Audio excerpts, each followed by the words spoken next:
appreciated. And with that, colleagues, we are going to turn to have a conversation. So I'm going to take a seat here. Again, we are fortunate to be joined by two other colleagues. We have here with us Dr. Theresa Tam, who's the Chief Public Health Officer in Canada. A very warm welcome to you, Dr. Tam. We are delighted to have you with us.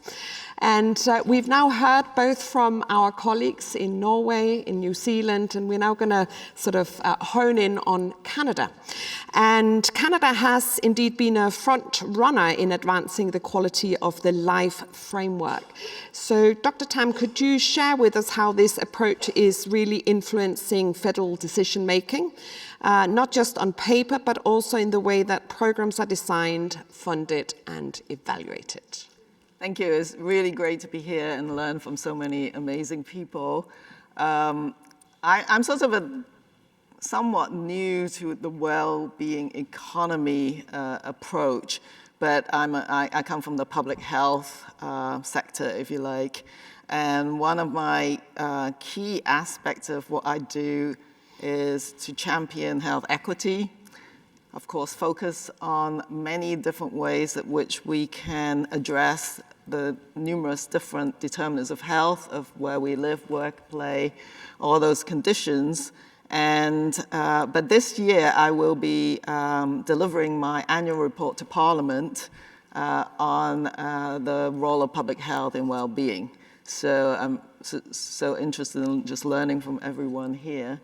But maybe just building on what Emma has just given us in terms of the perspectives from Indigenous peoples, I just want to acknowledge before I dive into the quality of life framework, which could sound a little bit boring, is that I just want to acknowledge that I am a new immigrant and settler to Canada.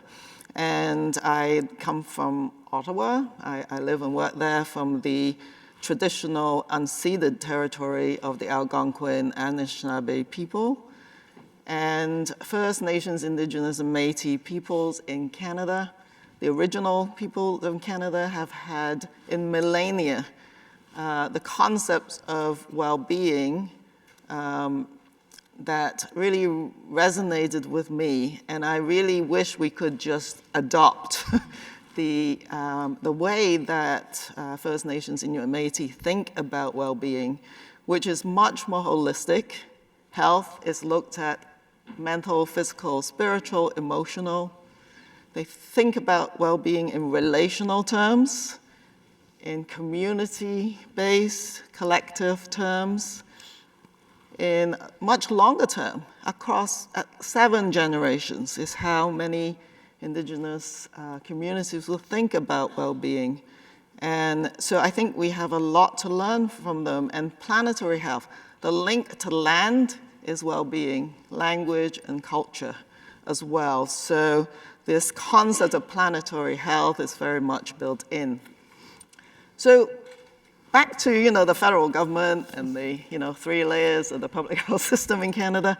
About 4 or 5 years ago, the federal government of Canada decided through its federal budget process really to incorporate a quality of life framework and release a report which was called Measure What Matters. So, and recognizing that complex societal challenges have to be addressed in multiple ways, and that we can't measure, just the GDP in order to address these complex challenges together. Now, I think we may have too many indicators. There's 90 indicators now, but in 5 domains, which is economic prosperity, but health, societal indicators, and also environment and governance. So quite similar to some of the other frameworks that the other countries have talked about. And there's 2 cross-cutting themes: fairness and inclusion, sustainability and resilience, that runs through each of those domains. And so Statistics Canada puts all those indicators in the Quality of Life Hub, which you can find on the website. and people go into it and can have a look at, in a sort of dashboard way, what's happening with those indicators. But I think what's really powerful is that the government, through right now the Treasury Board, Secretariat, requires every department who is submitting budgetary proposals or new initiatives, all of our departmental plans have to tell indicate how we're supporting the quality of life. And you have to present the outcomes. I think many people talked about the outcomes is really key in driving all of this, against our core responsibilities, depending on which department you're in. And we have to report back to Canadians. So this is part of the sort of accountability framework. And I think that we're still learning, really. I mean, I think Treasury Board collects all these templates from every department. There is a potential when we're doing interdepartmental collaborations to then use the output from what every department submitted to be more cohesive and less siloed. Thank you, Dr. Tam, and again for so generously sharing the experience from Canada. And you spoke to ways in which you have thought of institutionalizing, mainstreaming fairness and inclusion. Perhaps on that note, I can turn to you, Keighron, because you are, of course, a dedicated health advocate, researcher, and also a committed youth advocate. And I'm wondering if you could also speak to how you see ways in which in the future to sort of ensure that we have these spaces for a more inclusive well-being economy, so to speak. Yeah, I think it's a great question, and I think we've learned lots from the three previous speakers in how we do that. And I suppose if we take what we mean necessarily by well-being economy from maybe a youth perspective, I think we often think of it as creating a space for a more inclusive way of decision-making at times, and a more representative way of decision-making. I think in terms of how do we ensure that happens going forward, particularly for young people, I think it's around this conversation of how do we move beyond consulting and consultation and move to true co-creation. And how do we do that in an equitable way? That means that lived experience is at the core of what we do, and lived experience is valued. I think that the wellbeing economy allows us to value a diverse way of how knowledge exists in the world, and often gives us a space then to demand that policies that are made have to include the voices of those most affected. So whether that's in economics, whether it's in health, whether it's in youth spaces, I think particularly for young people, I think it's often about ensuring that we don't just go down the route of tokenistic inclusion, ensuring that we have valuable ways for them to co-create in these spaces. I often go back to the quote of young people don't need your applause, they need your resources. And they need spaces to be able to create the next generation of what the world will look like. And that includes in terms of how we look at well-being and how we look at the economy, and how we bring those together. And I think it's about us continuing to challenge the top-down approaches that is often kind of reinforced, particularly in governmental structures that are often not necessarily very inclusive of young people's lived experience. I think we've heard it across multiple speakers today that the world is facing many polycrises. The climate action or inaction in lots of countries, the cost of living crisis, the ability to travel or not to travel, the access to healthcare or no access to healthcare, understanding that young people are growing up in a world that simply isn't designed to sustain them living on this planet. And I think that we have to start to challenge some of the rhetoric that's being pushed forward in the world that says that young people don't care, young people don't want to be part of the conversation, and challenge some of those very dangerous rhetorics that is challenging kind of the need to come together for collective action.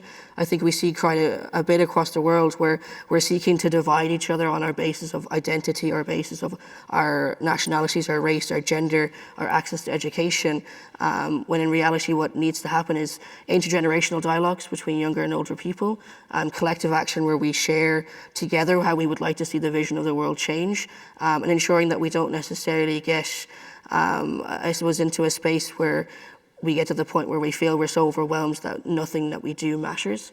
And I think certainly that's the position from young people, is that every little thing that we can do together matters, and to provide spaces for young people to have those conversations, I think is important.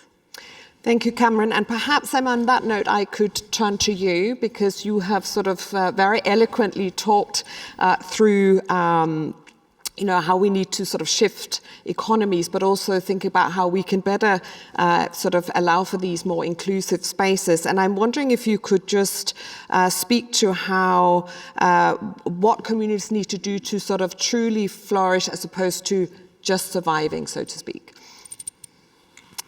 Yeah, I think there's this whole thing around how we all move together, and I think there's this the acknowledgement of, and I think it's been demonstrated in a number of ways, that people are still moving too separately in particular, silos of community. But what that means is that we actually need to acknowledge all of the things that are in the way of us actually moving together as a whole community. And I want to say that as a whole community, locally, nationally, and globally. And so that means that we need to be really brave about removing some of the blinkers. And so I've alluded to, or not just alluded to, but spoken to those, as I was speaking earlier, that if you don't acknowledge the actual situation that we find ourselves in and all the parts of it, then how can you begin to start with a solution if you haven't actually acknowledged the problem? So that's really my answer. Acknowledge all of the things, be really brave about acknowledging the things, because actually when you do that, you can begin to build true solutions for change. Thank you, Emma. And you speak to moving together as a community, and that's something that I've heard across the board here as well, the need to sort of move away from these silos, working across sectors, working hand in hand with communities. So again, if I could perhaps ask you, what is it that needs to shift? I mean, you've all spoken about what are the issues, you've also spoken to the how to, but what is it that we need to shift to really truly move towards a well-being economy? And perhaps, Knut-Inge, I could I will ask all of you, but perhaps I could ask you to just briefly respond to that. Well, I think the issue of inclusion and meaningful participation is the key. And I think we have some really good examples now, both related to the role of Indigenous people and youth, but I think there are also a number of other marginalized groups that it is difficult to work with. We had a project called Co-Create where we worked with young people, and we really wanted to recruit from different social groups. But we see that there are some groups that is very difficult to recruit and work with. So I think we are at an early stage for how can we develop our methodology further. And when we hear, like today, we hear about Iceland and Finland being very happy and doing extremely well. But even in these Nordic countries, we do have big social differences and socioeconomic differences within the countries. So I think developing our methodology further and really see how we can develop different ways of working with people, as is being said, not in a token way, but in a real way is critical. Thank you, Knut-Inge. And perhaps, Dr. Tam, if I could ask you, what in sort of a few words, which is a tall task, but in your view, what is it that needs to shift if we are to successfully move towards a well-being economy? I mean, I think many of the other responses resonated with me as well. So allyship with Indigenous people to co-create not just, the solutions, but actually how you engage, I think is really important. Not to assume that you know that different groups want to be engaged in different ways. So I think, but data is actually quite powerful. So one of the things that public health departments tend to do is to be able to look at data. And in our case, in the Public Health Agency of Canada, we have something called a Health Inequalities Data Tool. The data has to be provided in a responsible and appropriate way back to the communities, because data is power, and I think to shift the power dynamics, data has to be self-determined. Surveys should be self-governed. I think we now have an Inuit health survey, and one that is led by First Nations peoples. And they include all the indicators that it's really about well-being, but are self-determined in terms of what matters to their communities. So I think I think it's very useful at the sort of overarching government levels to have standardized terminologies, language, and the data, but I think really in the end is what matters to the communities. And I think there's no simple solution in that trusted relationships has to be built over time and in a sustained manner. And in order to be trusted, you have to deliver, you have to be credible. And so I think you have to deliver what you say you're going to deliver is very, very important.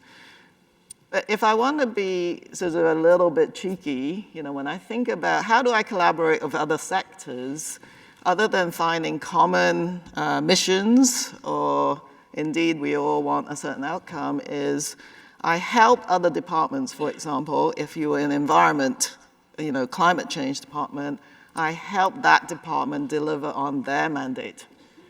And as a result, reap the co-benefits for health. But I also think of it as I'm helping other departments spend their money, which I don't have, but it actually derives health benefits. So when you're in a situation where there's only so much budget to go around, you have to think about these sort of different ways to partner with, I think, other departments to create this sort of win-win benefit for sort of each of the departments that are trying to deliver their mandates. Because every minister has a mandate, and they are not that interested in yours, but if you can help them with theirs, it actually gets you somewhere, I think. Thank you, Dr. Tam. And we're now looking at the future before we conclude and move on to the second part of the conversation. But again, Emma, I want to just have a few sort of closing reflections from yourself, because of course you spoke about that Indigenous cultures have long practiced well-being centered living. So again, as we move forward, what is it you would say that we can learn from that and take with us as we move into the future? Yeah, I think there's a couple of things. And one is the way in which our societies are created is that everybody has a role to play, and there is no competition in which role each person is playing, because ultimately at the end of the day, I know we talk about survival and thriving, but if everyone plays the role that they're designated and does it to the best that they possibly can, then you get the best outcome for the collective. And ultimately, if we're all doing what we need to do, then we have the survival of the collective. And generally, that kind of survival in the way that we create it means thriving, because everyone gets what they need, how they need it, the way that they need it. So that ultimately is thriving. The other part to that is, when I mentioned time before, this is a really big part of the learning, is that how we view time changes how we make decisions. I mean, this afternoon is a really good example of that, and forgive me for liking a teaching moment, but, being anxious by the amount of time that you have to get a job done makes the job that is happening not as good as the one that could happen if it was allowed time differently. And this is a big one for people, I know, but if we are able to learn how to see time differently in order to be able to behave differently towards one another, then we're going to get much better outcomes and results for the things that we want as human beings. Thank you, Emma. And Cameron, I'm going to let you have the last word. And could you just share sort of a reflection as to what is your hope for the future? And do you see a future where we do indeed have a well-being economy fully implemented? Yeah, I do see that is where we're heading towards in the future. I think it's about conversations like this, spaces like this, what some of the other speakers have said. I think it's acknowledging that trust needs to be built in certain places. It's about reflipping the idea of what we mean by engaging with different communities, different people, meeting people where they're at, and I think there's lots of goodwill to do that. I think two of the things that I'd like to say that I'm really passionate about what we do, particularly in not just research, but that is where a lot of my background is in health, is that I think we need to redefine what an expert looks like. When we think of the word expert, we often think of someone that's very highly educated or very highly skilled, or someone that has years of experience in something, when actually we're all experts in our own lives and our own lived experience. And having that as part of the conversation is really important. And the last one, I think that I haven't really heard it talked about much in this forum, and I think it's important, is that we have to make more space for fun and for social activity, and having a space where we actually just get to know each other as human beings in the world. I think a lot of our time is spent in meetings or formal settings or spaces where we're trying to change the world's problems, and that's really important. But I think sometimes we lose sight of the fact that it is a space for us to enjoy each other's company, to have fun, to have space where we make those social connections with each other. And actually, I think then we come back to this well-being economy concept much more refreshed and much more able to challenge and tackle the world's multi-crises that are happening. Knut-Inge, Emma, Theresa and Keighron, thank you so much for a very fascinating conversation. It was fast and furious, I would agree with that. So we are going to conclude this first part of the conversation. We are now going to move into the second part of the conversation. But first I'd like for you to give our fabulous panelists a big round of applause.